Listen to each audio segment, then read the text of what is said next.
अल्हम्दुलिल्लाहि रब्बिल आलमीन वस्सलातु वस्सलामु अला रसूलिहिल करीम व अला आलिहि व सहबिहि व मन सारा अला नहजिहि इला यौमिद्दीन। क़ाल अल्लाहु तआला बअद अऊज़ु बिल्लाहि मिनश शैतानिर रजीम ज़हरल फ़सादु फ़िल बर्रि वल बहरि बिमा कसबत अयदिन नास लियुज़ीक़हुम बअदल्लज़ी अमिलू लअल्लहुम यरजिऊन। क़ुल सीरू फ़िल अर्दि फ़न्ज़ुरू कैफ़ कान आक़िबतुल्लज़ीन मिन क़ब्लु कान अक्सरुहुम मुश्रिकीन। फ़अक़िम वजहक लिद्दीनिल क़य्यिम मिन क़ब्लि अन यअतिय यौमुन ला मरद्द लहु मिनल्लाह मिन क़ब्लि अन यअतिय यौमुन ला मरद्द लहु मिनल्लाह यौमइज़िन यस्सद्दऊन। भाइयों दोस्तों, दुनिया के बदलते हुए हालात, मुश्किलात, परेशानियाँ, आफतें, बीमारियाँ, कहत, नुकसान, ये तमाम चीज़ें कब आती हैं, कैसे आती हैं। और आज का मौजू ये जो बीमारियाँ हम सुनते हैं जो फैल रही हैं, इससे बड़ी बड़ी बीमारियां भी पहले से फैली हुई हैं। और असल बीमारी जो है ये नहीं कि इंसान जो है वो जिस्मानी तौर पे हलाक हो जाए, बल्कि असल बीमारी तो ये है कि इंसान रूहानी तौर पे हलाक हो जाए और हमेशा हमेश की जहन्नम में पहुंच जाए। अल्लाह रब्बुल इज़्ज़त ने सूरह रूम में फरमाया कि फ़साद ज़ाहिर हो गया खुश्की में और तरी में, यानी ज़मीन पे और समंदरों में। कैसे हो गया? जो तुम्हारे अपने किया हुआ है हाथों से, उसकी वजह से। और अल्लाह ताला तुम्हें इसका मज़ा चखाता है, तुम में से बाज़ लोगों को, ताकि वो बाज आ जाएं, ताकि वो अल्लाह की तरफ रुजू कर लें। असल मकसद ये है भाइयों, परेशानी मुश्किलात का आना, उसमें इंसान का तर्ज़ अमल क्या हो। अगर तो वो ज़ाहिरी चीज़ों के ऊपर नज़र रखता है तो वो कोई कमाल नहीं है। कमाल ये है कि ऐसे नुकसान में फ़ौरन उसको उसका रब याद आ जाना चाहिए। जुमे की नमाज में कितने लोग होते हैं और बाकी नमाजों में?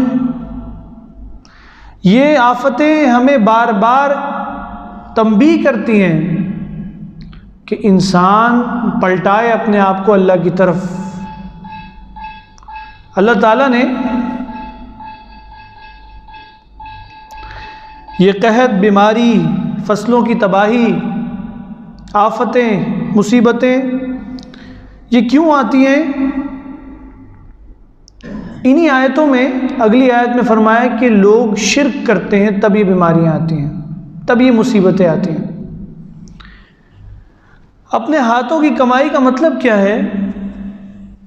इस्लाम दीन फितरत है, इंसान को एक फितरत पर पैदा किया है। जब इंसान फितरत की मुखालफत करता है तो ये मसाइल पैदा होते हैं। मिसाल के तौर पे हमें दीन इस्लाम ने बतलाया है कि कौन से जानवर हलाल हैं और कौन से जानवर हराम हैं। जब इंसान हलाल को छोड़ के फितरत की मुखालफत करता है तो फिर ये चीज़ें पैदा होती हैं। और यही तो वो शिर्क है। हलाल और हराम का इख्तियार अल्लाह ताला ने दिया है। जब इंसान अपने हाथों में ले लेता है ये कि मैं अपने तौर पे बताऊंगा कि हलाल और हराम क्या है, तो ये है वो शिर्क। अल्लाह की मुखालफत करता है आवाज़ आती है हय्या अलस सलाह, आ जाओ नमाज के लिए, इंसान मुखालफत करता है, अपने नफ्स को तरजीह देता है, नफ्स परस्ती करता है। जब ये मुखालफतें होती हैं तो खौफ और हरास पैदा होता है। आज हर तरफ खौफ है कि जी फलाने से हाथ नहीं मिलाना है, हाथ मिलाऊंगा तो मर जाऊंगा, ऐसे ही है ना। ये खौफ जो है, अल्लाह ताला ने फरमाया अल्लज़ीना आमनू वलम यल्बिसू ईमानहुम बिज़ुल्म उलाइका लहुमुल अम्न व हुम मुहतदून, कि तुम ऐसा ईमान लाओ जिसमें शिर्क की आमेजिश नहीं हो। तुम्हें दो इनाम मिलेंगे, उलाइका लहुमुल अम्न, हर किस्म का अमन चाहते हो, अकीदे को और अपने अमल को खालिस अल्लाह ताला के लिए कर लो। हिदायत चाहते हो, अकीदे और अमल को खालिस अल्लाह ताला के लिए कर लो। ये खौफ को ख़त्म कर देने वाली शय हमें कुरान मजीद बता रहा है। कोई सिक्योरिटियाँ, कोई ये तहफ़्फ़ुज़ात करने की ज़रूरत नहीं है, बल्कि दीन की तरफ पलटने की ज़रूरत है। दीन की तरफ पलटेंगे, सारे फसाद ख़त्म हो जाएंगे। अल्लाह ताला ने सूरह कुरैश में क्या फरमाया, फलयअबुदू रब्ब हाज़ल बैत, इस घर के रब की इबादत तुम कर लो।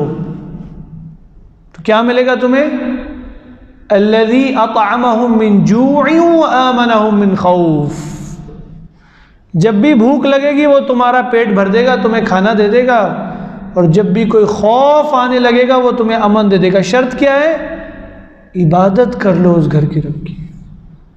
ये है अमन को पाने के तरीके, कि तुम ज़मीन पर चल फिर कर देखो उन लोगों का अंजाम क्या हुआ जो तुमसे पहले थे, उनमें अक्सर जो थे वो शिर्क करने वाले मुशरिक थे। ये अल्लाह ताला हमें बता रहा है कि फसाद मचता कैसे। आज इंसान रब की मुखालफत करता है, यकीनी तौर पर फसाद मचेगा, फसाद पैदा होगा। लेकिन जो रब की मुखालफत नहीं करते वो हमेशा से अमन में है। शेखुल इस्लाम इब्न तैमिया रहमतुल्लाह अलैह एक मिसाल अपनी अमन की, वो कहते हैं माज़ा यफ़अलु अअदाई बी, कि मेरा दुश्मन मेरा क्या करेगा। जो मेरी जन्नत है, मेरा बगीचा है, वो मेरे सीने में है। अगर वो मुझे जेल में डाल देगा तो मैं अल्लाह ताला के साथ खलवत इख्तियार कर लूँगा। अगर वो मुझे मुल्क बदर कर देगा तो अल्लाह ताला की ज़मीन पर चल के उसकी निशानियों को देखूँगा, और अगर वो मुझे कत्ल कर देगा तो यही तो वो शहादत है जो मैं चाहता हूँ। हदीस में आता है जिसका मफ़हूम ये है कि जो ऐसी वबा से फ़ौत हो जाए, ऐसी बीमारी से फ़ौत हो जाए, तो वो अल्लाह ताला के यहाँ शहीद है। मुसलमान को किस बात की परेशानी है? हाँ, परेशानी उस वक्त होती है जब वो मुसलमान नहीं है, जब वो इस्लाम पर नहीं चल रहा। उस वक्त उसको डर होता है कि मैं तो नमाजें नहीं पढ़ रहा, मेरा क्या बनेगा। इंसान अगर रुजू करके तौबा करके आज अल्लाह ताला के दीन की तरफ आ जाए तो उसके अंदर से ये खौफ निकल जाता है। रसूलुल्लाह सल्लल्लाहु अलैहि वसल्लम ने क्या फरमाया, ला अदवा वला तियरा वला हामा वला सफ़र, कोई भी बीमारी खुद से नहीं फैलती। ला अदवा, कोई बीमारी खुद से नहीं फैलती। और रसूलुल्लाह सल्लल्लाहु अलैहि वसल्लम ने जब ये बयान किया तो एक बद्दू ने पूछा कि ऊँट में एक जिल्द की बीमारी होती है, एक ऊँट को लग जाए तो दूसरे को लगती है, फिर तीसरे को लगती है, फिर चौथे को लगती है, तो ये तो बीमारी फैलती है। तो रसूलुल्लाह सल्लल्लाहु अलैहि वसल्लम ने पूछा, जो सबसे पहला ऊँट था उसको किसने लगाई? उस वक्त तक बीमारी नहीं फैलती जब तक अल्लाह का हुक्म ना हो। अब्दुल्ला इब्न अब्बास रज़ियल्लाहु ताला अन्हुमा को रसूलुल्लाह सल्लल्लाहु अलैहि वसल्लम ने फरमाया, अगर तमाम के तमाम लोग मिल जाएं और तुम्हें कोई फ़ायदा देना चाहें, उस वक्त तक तुम्हें फ़ायदा नहीं मिल सकता जब तक अल्लाह ताला ने लिख ना दिया हो।